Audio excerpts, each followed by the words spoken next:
சாதனைகள் படைக்கக்கூடிய ஒரு காலகட்டத்தில் நாம் இருக்கிறோம். பெருமையான ஒரு விஷயம். தமிழ்நாட்டிலிருந்து தமிழ் பேசக்கூடிய மாணவர்கள் உலக அளவில் எத்தனையோ பெரிய பெரிய சாதனைகள் படைத்து கொண்டிருக்கும் போது அன்னை தமிழிற்கு நாமெல்லாம் எவ்வளோ பெரிய பெருமையை சேர்த்துக்கிட்டு இருக்கோம் அப்படிங்கிறது நம்ம நெஞ்சுரம் கொண்டு சொல்லலாம். தமிழர்கள் உலகத்தின் எந்த எல்லையிலும் எங்கேயும் சாதிக்கும் திறன் படைத்தவர்கள் அப்படின்னு சொல்லலாம். அந்த அளவுக்கு ஒரு மாபெரும் வல்லமை படைத்தவர்களாக நம்முடைய தமிழர்கள் இன்றைக்கு இருந்து கொண்டிருக்கிறாங்க. இந்த டிகிரி இப்போ வாங்குகிறோம். இந்த டிகிரி அப்படின்றது உங்கள் லைஃபோட ஒரு என்ட்ரி கீ மாதிரி தான்.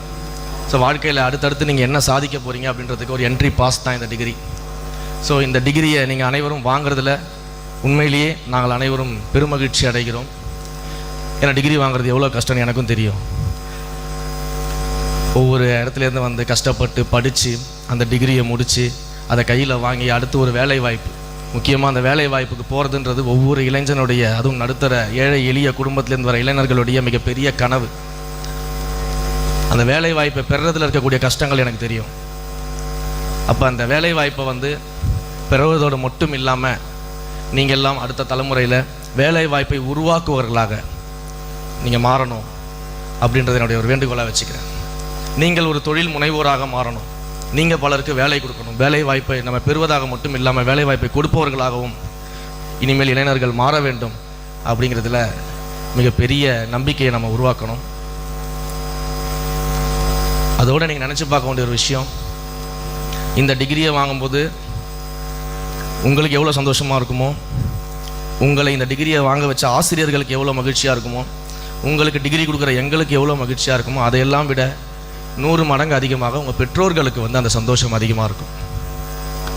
ஏன்னா தன்னுடைய பிள்ளை டிகிரி வாங்கணும், நாம் படிக்கலை, நாம் எந்த பள்ளிக்கூடத்துக்கே சரியாக போகலை, ஆனால் நம்ம பிள்ளை அப்படி இருந்துடக்கூடாது, ஒரு டிகிரியை வாங்கிடணும், ஒரு நல்ல வேலைக்கு போயிடணும் அப்படின்னு சொல்லிட்டு அவங்க வாழ்க்கையில் நிறைய தியாகம் பண்ணியிருக்கிறாங்க. நீங்கள் படிக்கணுன்றதுக்காக அவங்க வெளியில் எங்கேயும் போய் ஊர் சுற்றுறதுக்கு போக மாட்டாங்க. நீங்கள் படிக்கணுன்றதுக்காக அவங்க தியேட்டரில் போய் படம் பார்க்க மாட்டாங்க. நீங்கள் படிக்கணுன்றதுக்காக அவங்க ஒரு வேளை சாப்பாடை கூட கட் பண்ணிகிட்டு இருப்பாங்க. நீங்கள் படிக்கணுன்றதுக்காக, நீங்கள் முன்னேறணுன்றதுக்காக அவங்க வாழ்க்கையில் அவங்க அனுபவிக்க வேண்டிய எந்த சந்தோஷத்தையுமே அவங்க அனுபவிக்காமல் நம்ம படிக்கணும், டிகிரி வாங்கணும், நம்ம புள்ள மேலே வரணும் அப்படின்னு உழைக்கக்கூடிய பேரண்ட்ஸு எவ்வளோ பேர் இருக்காங்க. அந்த பேரண்ட்ஸ் 100% உங்களுடைய டிகிரி வாங்கின விஷயத்தை சந்தோஷப்படுவாங்க. ஆனால் அவங்கள 1000 மடங்கு சந்தோஷப்படுத்துவதற்கு வாழ்க்கையில் அடுத்த கட்ட இலக்கை நோக்கி நீங்கள் ஓடிக்கிட்டே இருக்கணும். நீங்கள் என்ன இலக்கு வச்சுருக்கிறீங்க, அது எதுவாக வேணா இருக்கட்டும், அந்த இலக்கை நோக்கி மட்டும் நீங்கள் ஓடிக்கிட்டே இருக்கணும். நான் அப்படி தான் ஒரு இலக்கு வச்சேன். எனக்கு சமூக சேவையில் இருக்கணுன்ற ஒரு ஆசை. அப்போ அதற்கு அதிகாரத்தை நோக்கி வரணும். அதிகாரத்தை கையில் இருந்தால் தான் நம்ம பல விஷயங்களை செய்ய முடியும். வெறும் நம்ம சமூக சேவையாக 4 பேருக்கு உதவுறோம், நம்ம சம்பாதிச்ச காசில் உதவுறோன்றது ஒரு பக்கம். பட் அதிகாரம் இருந்தால் தான் நம்ம நினைக்கக்கூடிய மாற்றங்களை கொண்டு வர முடியும்னு சொல்லி அதிகாரத்தை நோக்கி என்னுடைய இலக்காக வச்சேன். இன்னும் சொல்லப்போனால் என் வாழ்க்கை பயணத்தில் நான் படித்தது 12th பயாலஜி குரூப். முடித்த உடனே 12th முடித்து செலக்ட் பண்ணது மெக்கானிக்கல் இன்ஜினியரிங். மெக்கானிக்கல் இன்ஜினியரிங் முடித்து நான் வேலை பார்த்தது ஃபுல்லாக ஹாஸ்பிட்டல் அட்மினிஸ்ட்ரேஷனில். ஆனால் இப்போ இருக்கிறது HRNC மினிஸ்டராக அரசியலில் இருக்கு.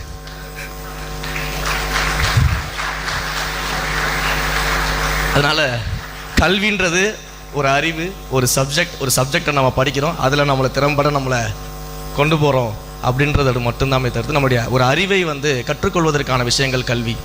ஆனால் அந்த கல்வியை அடிப்படையாக வச்சுருந்து தான் நம்மளுடைய சிந்தனை துவங்குது.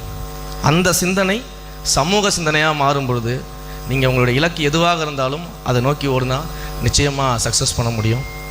ஏன் இதெல்லாம் சொல்கிறேன் அப்படின்னா, நானும் ஒரு சாதாரணமான குடும்பத்திலேருந்து வந்த ஆள் தான். ஒன்றும் பெரிய அரசியல் பின்புலமோ பணமோ பதவியோ அதெல்லாம் எதுவுமே கிடையாது.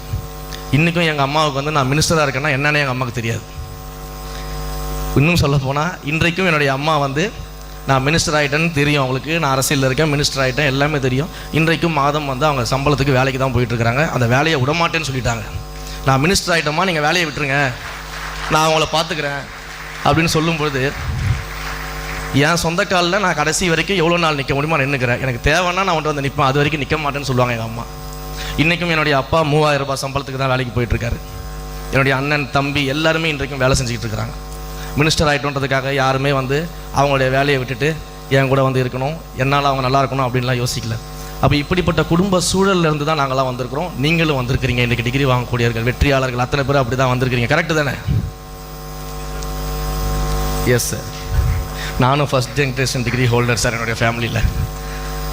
சரி, என்னுடைய அம்மா அப்படி கஷ்டப்பட்டு ஒரு சமையல் வேலை செஞ்சு தான் என்னை படிக்க வச்சாங்க. படித்தேன், டிகிரி வாங்கினேன். அதுக்குன்னு இந்த வெளியில் சொல்கிற மாதிரிலாம் நான் நல்லா படித்தேன், ஃபஸ்ட் மார்க் வாங்கினேன். அப்போ நானும் அரியர் வச்சு தான் கிளியர் பண்ணேன். எனக்கு கணக்குனா வரவே வராது, அதெல்லாம் வச்சு தான் கிளியர் பண்ணோம். பட் கோல் வந்து வச்சுருந்தேன், எனக்கு வந்து இந்த சோஷியல் ஒர்க்கில் தான் போகணும் அப்படின்ற கோல் வச்சுருந்தேன். அந்த